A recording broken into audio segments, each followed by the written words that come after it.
আমি একটা কবিতা পাঠ করে আপনাদের শোনাচ্ছি। তো তার আগে দুটো কথা বলতে চাই। আমি একটা ডায়াগনস্টিক সেন্টারে জব করি, সেটা আপনারা অনেকেই জানেন। তো ওখানে ডাক্তারবাবু আছেন, উনি ভালো সাহিত্যিক।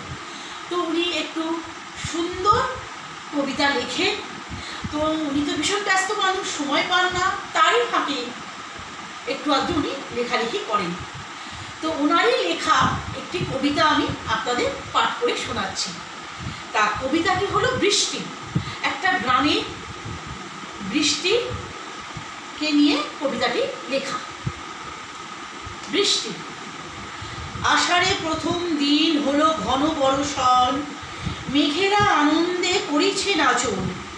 ঘন কেশি চুল, মাথায় কাশফুল, স্থির বিজলির হাসি, কানে চকচকে দুল। থই থই মাঠ জল, কলে কররব, উজন যাওয়ার লাগি মাছেদের উৎসব। কৃষকেরা পণ করে রোপণ করিয়া, ফসল ঘরেতে ওঠে ভাগ্য মাপিয়া। স্কুল ছুটি ছেলেরা সব লুটোলুটি করে, কষ্টের কথা ভুলে মা উঠোন পরিষ্কার করে।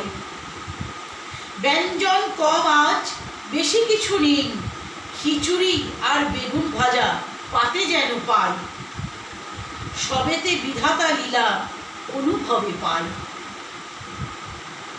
তো আপনাদের কিরকম লাগলো আপনারা একটু কমেন্ট করুন, একটু শেয়ার করুন। নমস্কার।